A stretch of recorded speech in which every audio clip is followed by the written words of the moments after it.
Hi. It has been forever since I've been on here, and I am so sorry, but we're going to do Tuesday Tea, where we're talking about, we're busting myths, or we're giving you some information that's going to make you a happier, healthier human being. And one of the things that is near and dear to my heart right now is calcium. And you're like, why calcium? Sorry, there's a glare on every single thing that I have in here. So, okay, I think that did it. Yes, okay. So how are you doing? Happy Tuesday. It feels so good to be back. When you've been gone for a long time, you're like, oh my gosh, it hasn't been that long. It's been a long time. So let's talk about calcium. And the reason that it's near and dear to my heart is, I think I've explained this before, but I did a hair tissue mineral analysis. It showed that my calcium was low. Magnesium was low. And I was like, no way. I've never thought about calcium. I am strapping young woman. I lift weights. I have a good diet. I was like, there's no way my calcium's low. So I got a DEXA scan that shows my bone density, and it showed that I was at risk for vertebral fracture. So yes, my calcium is low. If not low, it's never been low on a blood test, but blood tests are not where we look for minerals, okay? We look in our tissues for minerals because that's where they're stored. They're only shortly transported in the blood. That is not going to give you a good answer. And for some minerals like magnesium, if your blood levels are low, that means that your tissue levels are like severely screaming for help. So I want to talk about calcium because I think that, we always hear it's for your hair, teeth, and bones, it's for your teeth and bones, and, that kind of stuff, and drink milk, it does body good, like all of that we've kind of, at least I did. I mean, maybe not you, but at least I did. I kind of tuned out the calcium noise, if you will. And so I don't want you to do that because it's important. And I have been struggling because I started replenishing my minerals, and because my calcium was so low, it caused a lot of shifts in my minerals, and it caused a lot of symptoms for me. And I just want you to know all the other things that it does, that it's kind of a big deal. Okay. I don't want you to be stupid like me and ignore it. Okay. So, I've got notes up here. Otherwise we'll be here all day and we won't get half of the stuff talked about that we need to talk about. But so, calcium is kind of the gatekeeper of the cell.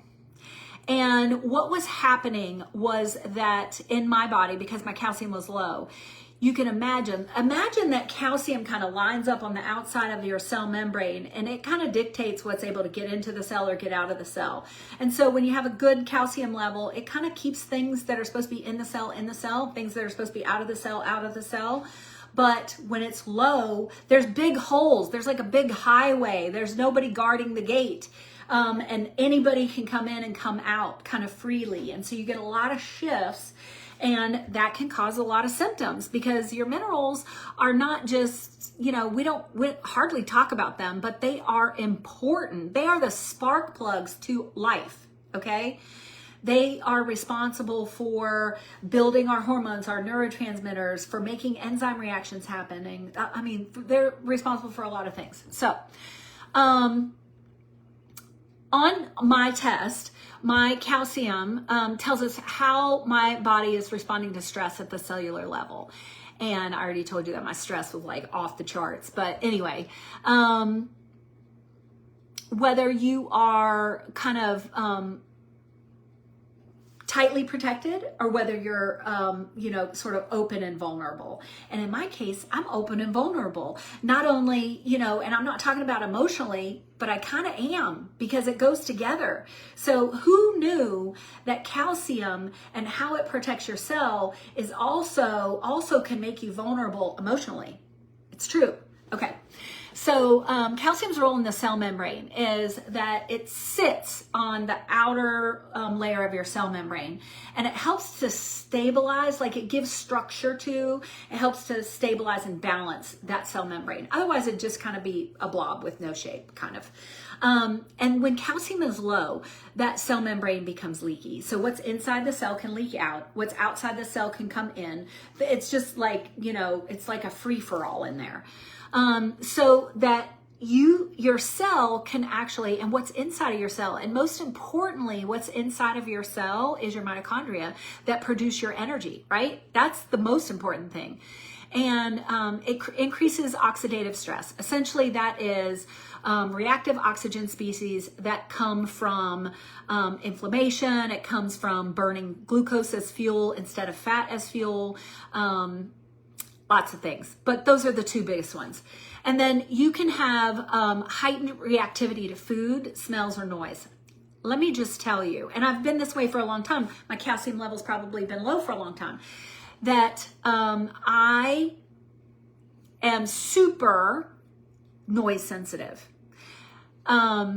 I like to say that I have acute hearing. I don't think that's it. I don't think that I have any better hearing of any, but I am just bothered by loud noises. I'm bothered by the TV loud.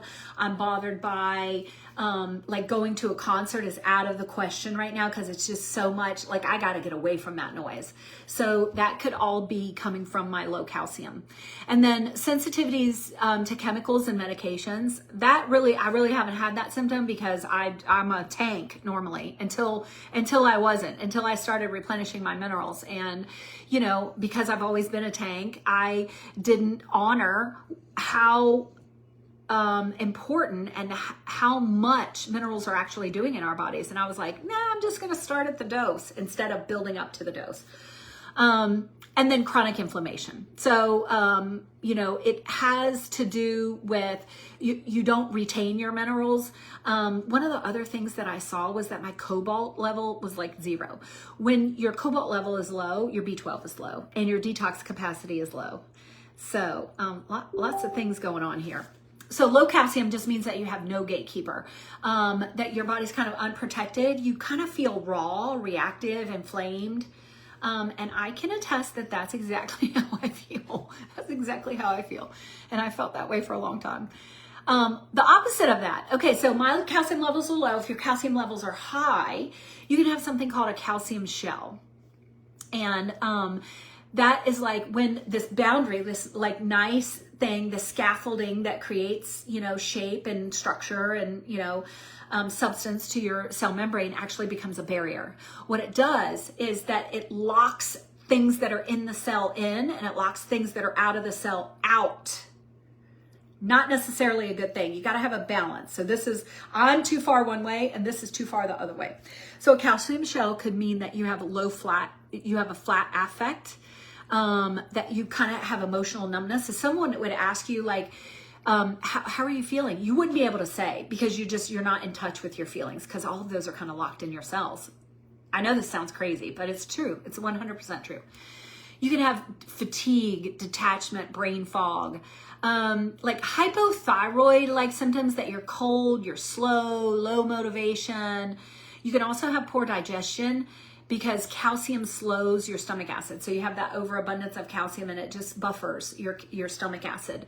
And trust me, as we get older, our stomach acid naturally goes down, and everybody that's on a proton pump inhibitor or an acid blocker, your stomach acid is already too low. So you don't need that. So this is kind of your body's equivalency of kind of shutting out the world to kind of protect yourself. And so that's talking about calcium absolute values. So when we talk about any minerals, we're going to talk about absolute values, and then we're going to talk about how that calcium or that mineral in particular is related. So relative, how it's related to all the other minerals, because they all interact and they all have, you know, very specific ratios that we want them at. And when they get out of balance, that gives us clues about what's going on. And so there is, you know, your minerals never act alone. They never produce an effect by themselves. They are always not only your absolute values, but also your relative values, because they are buffered or they are accentuated by other minerals. And so calcium and magnesium is one of those things. And now my magnesium is also low, but calcium and magnesium. So high calcium depletes your magnesium. They kind of have this antagonistic relationship. So low magnesium worsens calcium balance. So mine just threw mine further into the toilet. And it can lead to, the ideal is a 3-to-1 ratio. So you have 3 molecules of calcium for every 1 molecule of magnesium. And my ratio is out of balance, obviously. I have low calcium, but I also have even lower magnesium. So it's the ratio that's out of balance. So you're gonna see symptoms from that. And I think that it's that, the fact that I have the low magnesium and the low calcium, that's just kind of this cycle that just keeps cycling and feeding off of each other and making it worse. And then calcium is also related to how it relates to potassium, is that they oppose each other and they're inside of the cell. So low calcium causes potassium, it kind of pushes potassium out of the cell. And it can lead to calcium depositing in soft tissues like calcium deposits, which is not a good thing because it can cause hardening of the arteries, which can lead to cardiovascular disease. It can cause like stiffness in our joints and in our ligaments and, those sorts of things. So we don't want that to happen. We want our calcium and our potassium to be in a good ratio. It can lead to fatigue, depression, and a poor stress response. And then calcium and sodium. So sodium helps transport calcium. So a low sodium impairs calcium movement. And it can lead also to calcium depositing in soft tissues. I don't have that issue because my sodium is off the charts, which might be why my calcium is also low. They all play together. They all play together. When you can't look at any one in isolation, you have to look at all of them. Their absolute numbers, and then you have to look at how they're related to everything else. It's not just cut and dry. It's not just like, oh, I have low calcium, let me take calcium, because a lot of other things are being affected. So your calcium and your phosphorus, they are partners, and they're partners in bone health and teeth health and energy production. And with high calcium and low phosphorus, you have low energy and weak bones, sluggish metabolism. And when you have low calcium and high phosphorus, you have the opposite of that. But when you have high calcium and low phosphorus, that's when you tend to see that calcium shell that just locks your emotions in, it locks your energy in. And, we definitely don't want that. And then calcium and zinc. So they're inversely related. High calcium will block zinc uptake. Low calcium will allow more zinc to be available, which can, oddly enough, affect your copper levels. So, when zinc and copper kind of vie for the same, same receptor site. So when there's an abundance of zinc, then copper can't get on the receptor site. So you have a low copper, and copper is important for red blood cells, iron carrying capacity, like all of that. That's where copper is super important. And then calcium is kind of like a mineral bully when it's too high, and a failed gatekeeper when it's too low. So that's like the beautiful way to say that. So for me, it's a failed gatekeeper. Like everything is just moving around in my body, especially now that I'm replenishing it. And all of my values are shifting. So what I've experienced has been just anxiety out the wazoo, like just I feel like impending doom. I'm having difficulty thinking, a little bit of brain fog, like not so much foggy is that I just can't really rely on my brain. Like I'm like, can't think of words, that kind of stuff. I think that brain fog is kind of like, it's that feeling when you first wake up, like you're disoriented a little bit, you don't know where you are. I sort of see that as brain fog, but what I'm experiencing is just like I don't rely on my memory is really how, like my brain just will not stay on task, will not focus, can't come up with the right answer. That's sort of where I'm at. So when your calcium is low, and just those things, heightened stress sensitivity, irritability, panic attacks, food, chemical, environmental reactivity, poor mineral retention, your other minerals just wash out. So you might have to really replenish those. Blood sugar instability, sleep disturbance, muscular tension or spasms, and I am there. I've been a whole lot more sore working out, and I've also really not had, I've not been hydrated well because it doesn't, the hydration doesn't stay in the cell, it just leaks right out. So I've been thirsty a lot, and just craziness, all from calcium that I totally ignored. Don't be a dummy like me.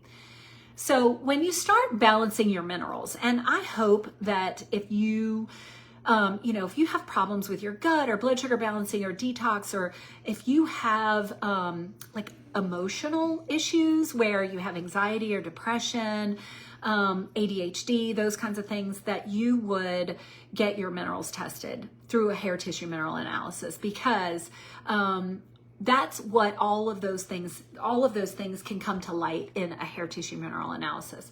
But big shifts can cause big symptoms, and like emotional flooding or anxiety, muscle cramps, sleep disruption, fatigue, because your adrenals are trying to recalibrate because calcium is affecting sodium and potassium. So like I said, when you supplement one thing, you're adjusting everything else. When I talk to my clients and I tell them about their hair tissue mineral results, or I tell them about how we're gonna balance their minerals, we start low, we go slow, and we often do a binder so that, when you're affecting especially your calcium levels, and you will, even if calcium isn't your issue like it is mine, sodium is actually my issue. But whenever calcium is an issue for you, that you either are allowing too much to flow through the cell, or you're not allowing anything to flow through the cell. And once you start correcting that and start changing that, you will need a binder, at least a little bit of a binder, so that what might have been trapped inside of the cell is now released out. That might be a toxin, and we need to bind it, and we need to get it out of the body. So those were kind of the things that I wanted to share when we're talking about calcium. I mean, like, people think that calcium is totally benign, and honestly, they're all the little spark plugs of your body. So none of them are benign. So don't be like me. And if you're interested in getting your hair tissue mineral analysis, just reach out to me. I am happy to set you up with that, explain how it goes, tell you what all is included, that sort of thing. But I think it's so, so, so important. I was going around thinking that I was the healthiest person on the planet, and obviously that is not the case. Obviously, that is not the case. So now I am going to get a B12 injection at Prime IV. Just a little shout out to my friend Sav. I'm going to get a B12 because my cobalt is also low, and cobalt has to do with detox, which I have told you 1,000 times before. I'm not a good detoxer. Well, guess what? I don't have any cobalt, so that's not helping anything. So when you think about cobalt, you think about you think about B12. So mine barely showed up on my hair tissue mineral analysis, so we're going to go fix that. And I'm going to sit in a relaxing chair and get my IV, and I'm going to get some magnesium, and I'm going to get a little bit of calcium, and we're just going to try to get this ball rolling. So I hope that you found something that I shared today interesting. Jimmy found it interesting. So if you did, please, turn people onto my page, share this video, and reach out if you need your hair tissue mineral analysis. And it feels so good to be back on a Tuesday for Tuesday Tea.